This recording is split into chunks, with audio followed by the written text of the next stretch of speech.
tomatoes. There are about a dozen different varieties, or a minimum of a dozen different varieties of heirloom tomatoes. The most popular non-heirloom tomatoes, like I said before, are beefsteaks, globe tomatoes, cherry tomatoes, pear tomatoes, also like tiny little ones that are shaped like pears. They have them gold and red. Those were a heirloom variety. Now they're just like mass produced. They don't taste anything like they used to. And they also just started coming out with these currant tomatoes, which are about like that big.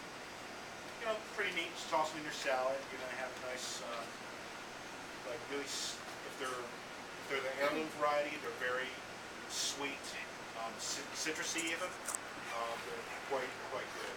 So what I did is, since we're coming into late August, early September, it's also going to be fig season. Unfortunately, I couldn't find any fresh figs today.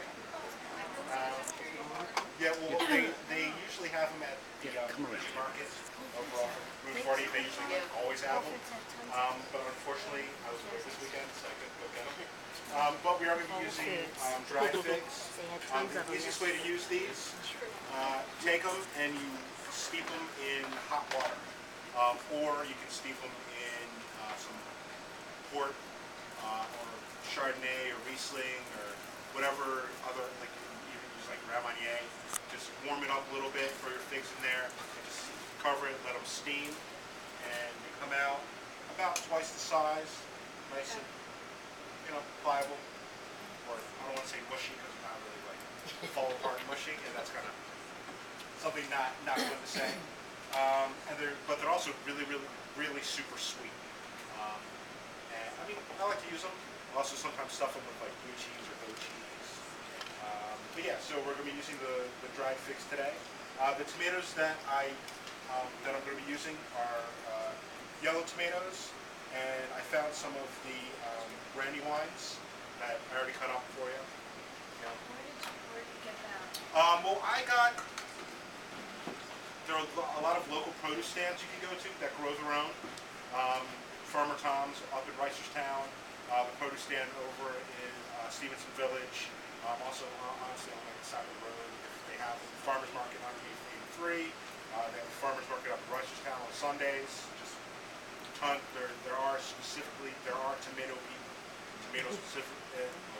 people specifically grow heirloom tomatoes and they are available this time of year in a wide variety. These I got at Wegmans. They're right there. They have them. They're nice. They're not too expensive. One of the problems you're going to run into with heirloom tomatoes is that they do not last. You buy them about 2 days later, they're just going to turn to mush. So use them as soon as you buy them. So what we're going to do with our tart, first thing, puff pastry. Once again, you can get it at local grocery store. Pepperidge Farms makes it. Buy 1 or 2 sheets. Pull it out. It's the easiest way to make a tart shell. If you want to make it from scratch, buy a can of Crisco, follow the recipe on the back. Perfect. Comes out perfect every single time. So what we're going to do, take our puff pastry, a little bit of flour, just keep it from sticking, both sides, before we start rolling it out. I'm using an all-purpose flour.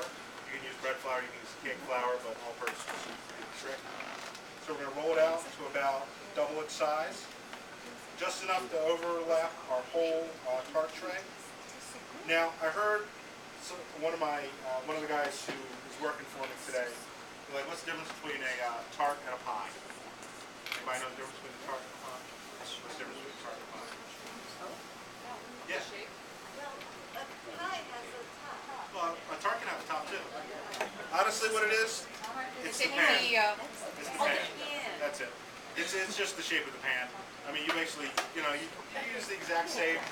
You can use the exact same dough, you can use the exact same crusts for them. It's your choice. But the pan is what makes a tart, and a pie a pie. So we got that at about double our size. We're going to take our tart pan, or you can use a pie pan, your choice. I'm doing a tart. I already sprayed the inside with non-stick spray. Then what I'm going to do is flour it, just give it that little extra for not sticking. Just kind of knock it around. Is it alright to use the ceramic pans too, Sure. that are shaped like Yeah, that? I mean if That's metal. Yeah, if that's what you want to use, by all means, I mean, you can use there it. won't be a difference in the way you cook it, right? No. Okay.